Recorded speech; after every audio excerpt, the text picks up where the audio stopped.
Assalamualaikum warahmatullahi wabarakatuh. Saya Ines Putri Haryanti, mahasiswi Universitas Esa Unggul, Fakultas Hukum dengan program studi Ilmu Hukum. Kali ini saya akan memaparkan tentang tugas pendidikan agama Islam sesi ke-10 yang berkenaan dengan iptek dan seni di dalam Islam. Islam adalah salah satu agama di dunia yang sangat menghargai ilmu. Dalam pandangan Islam, semua ilmu hakikatnya milik Allah Subhanahu wa Ta'ala. Karena sebagaimana yang kita tahu, wahyu, alam jagat raya, fenomena sosial, akal, dan intuisi yang menjadi sumber dari ilmu, semuanya adalah anugerah dari Allah Subhanahu wa Ta'ala yang diberikan kepada setiap insan manusia untuk dipelajari, dikaji, digali hikmahnya, dan dimanfaatkan untuk kesejahteraan hidup manusia secara keseluruhan. Orang yang memiliki ilmu dalam pandangan Islam disebut dengan ulama. Perhatian besar Islam terhadap ilmu pengetahuan dapat dilihat dalam sejarah peradaban Islam, dimulai dari abad ke-7 Masehi sampai dengan ke-13 Masehi. Pada zaman itu, umat Islam telah melahirkan berbagai pakar dalam tidak saja dalam ilmu agama, baik itu dalam hal tafsir, hadis, fikih, tasawuf, dan sejarah Islam, tapi juga ilmu pengetahuan secara keseluruhan, baik itu ilmu matematika, kimia, fisika, atau bahkan farmasi, kedokteran, dan astronomi.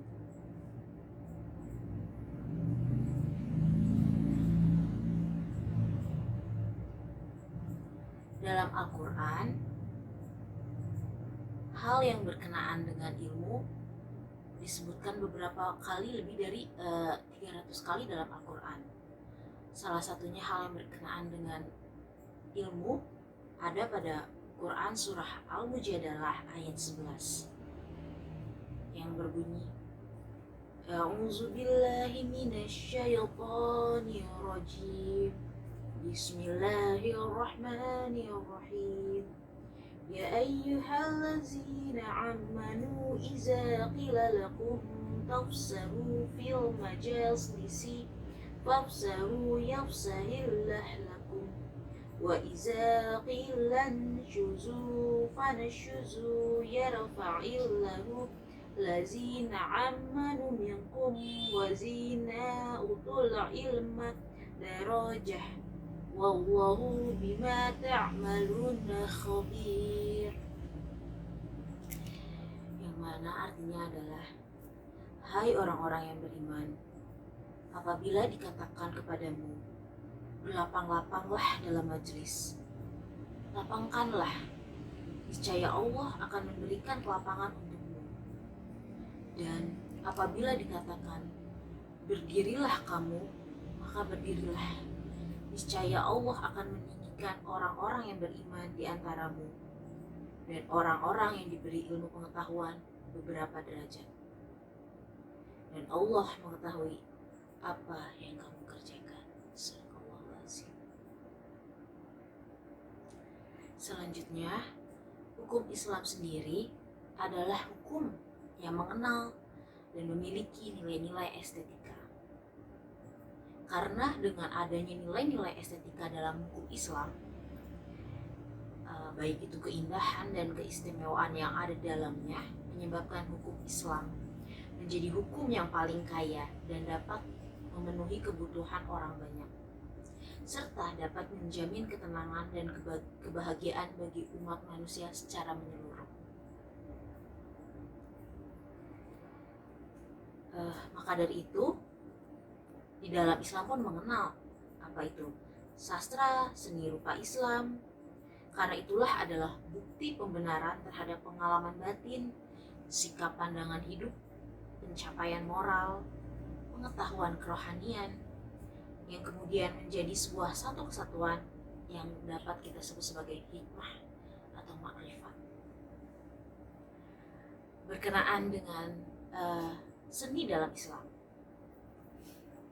Ki Hajar Dewantara mendefinisikan seni adalah sebagai segala perbuatan manusia yang timbul dari perasaannya dan bersifat indah hingga dapat menggerakkan jiwa perasaan manusia. Secara universal, cabang-cabang seni dapat dibagi menjadi seni musik atau seni suara, seni tari atau seni gerak, seni drama, dan seni rupa.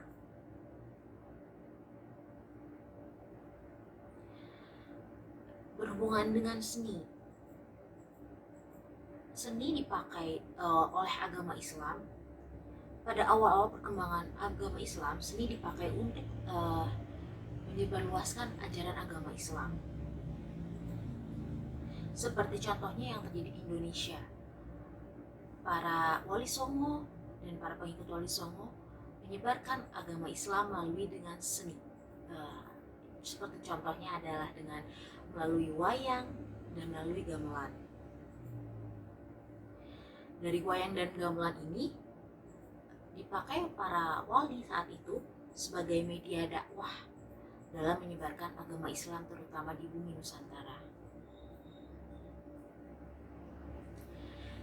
Sekarang saya akan mengkerucut, akan membicarakan tentang seni musik dalam Islam.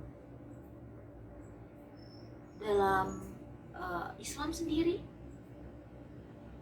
dikenal beberapa tokoh yang mendalami ilmu musik.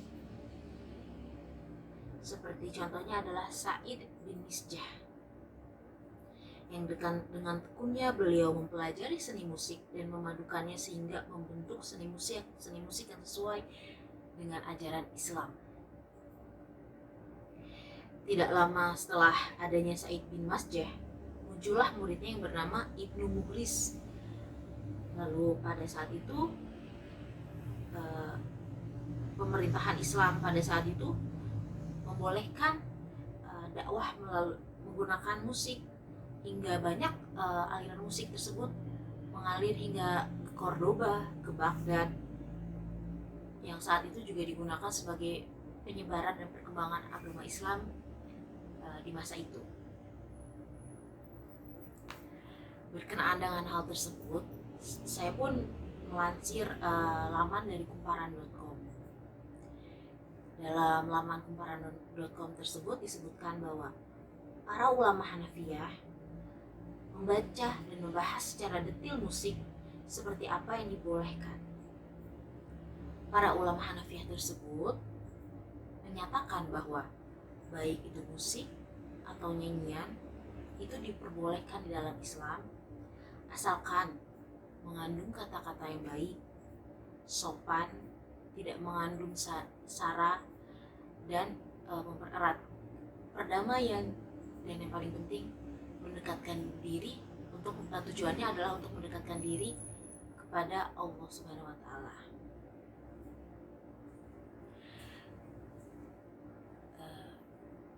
Sebagaimana telah saya sampaikan tersebut, setelah ini saya akan memainkan musik dengan bacaan sholawat badar.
Salawat dan salam Allah semoga terlimpah kepada Nabi Rasulullah utusan Allah. Salawat dan salam Allah semoga terlimpah kepada Nabi Yasin, sang kekasih Allah. Kami bertawasul dengan nama Allah dan dengan petunjuk Rasulullah.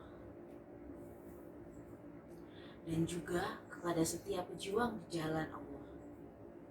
Dan untuk para pahlawan pada perang Badar.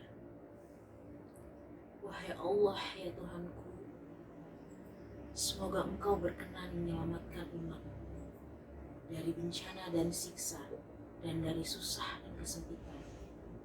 Sebab berkahnya sahabat ahli Badar, ya Allah. Cukup sekian uraian dari saya. Saya mohon maaf apabila ada kesalahan dalam bertutur kata. Dan terima kasih atas waktunya. Wassalamualaikum warahmatullahi wabarakatuh.